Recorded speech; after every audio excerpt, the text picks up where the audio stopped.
you can do one of two things. You can either use the years as they're written. So 1997 is equivalent to the number of hours of 34. And so these, I'm just going to convert the graph into data set of points. 1998 was equivalent to 54, 1999, and 82, 2000 and 106, and then 2001 and 134.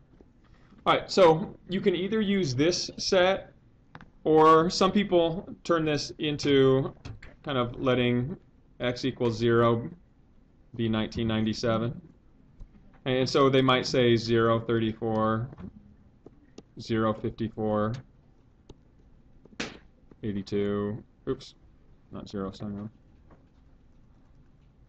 And so if 97 is 0, then 98 is 1, 54, 1999 is going to be 2, 82, 3, 106, and 4, 134. So you can do either one of those. And probably, since it didn't specify to do it this other way, I think my assumption is that you're going to leave it in this form. Okay, but it winds up changing the numbers, and I'll show you how it changes the numbers, and you need to be very careful with it. Okay, so let's say we enter this data set in our calculators. So we go to the Apps menu, choose Data Matrix Editor, and let's enter all of this stuff. Let's clear what we have. All right. So we have 1997, 1998, 1999, 2000, oops,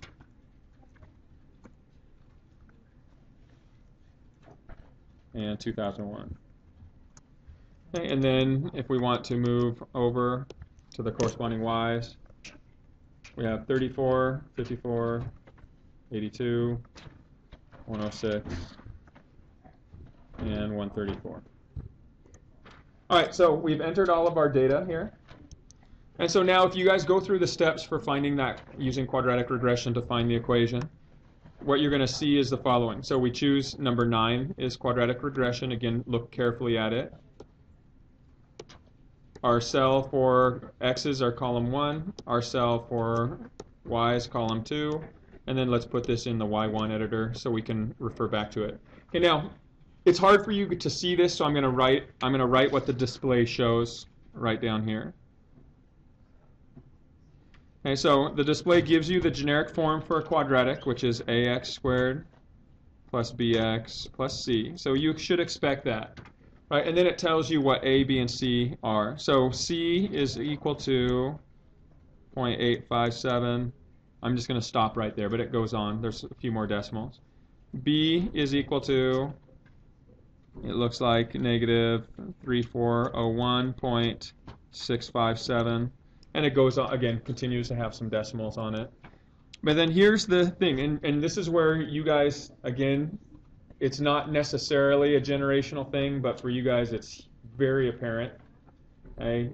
You guys you try to read quickly, and when you think you have what information you need, you stop. You guys aren't like a double check or proofing generation. You guys you'll look through it and just go. You don't think about what the whole thing is or what you're looking at. So if you look at this number, so for C, which says 3.374849. Now I'm going to write all of the display digits here for you, because what comes after 9, if you can see it up there? E, and then 6. Okay, so here's the thing is, what does E mean on your calculator? Yeah, it's a scientific notation, right? So really this number isn't 3.375, which is what most of you are entering if you did it on your calculator. The number really is, move the decimal 6 places. So if we move this decimal 1, 2, 3, 4, 5, 6, we're looking at this number, 3,374,849. So it's quite a difference, right? So from entering 3.375. And so that's where the problem is happening. Now, in this in this question, what is it that I asked you to round it to? So 2 decimals? So here you don't actually have 2 decimals, right? From what you saw on that display, it stops at 9.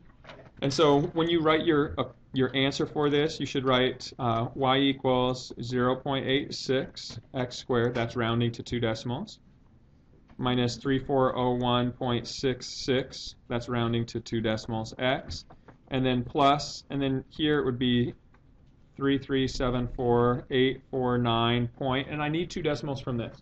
The way that you would have to access these 2 decimals is you'd have to go to the home screen and you'd have to bring up the function that you stored in the Y editor. Do you guys remember how to do that? Remember function notation. So y1 of x will bring up that equation. And then if I just scroll up and over, it looks like it went to 2. Did 20 work? I'm not sure why. Okay. Now, if you were using Excel for this, what you would need to do, the Excel would give you this number. Excel shows you this 3 million number. So Excel is going to be a little bit, it'll be a little more apparent for you to see it on Excel. Now, if you put zeros instead of the years, then this, the B and the A value is still going to be the same, but the B and the C values will be a little bit different.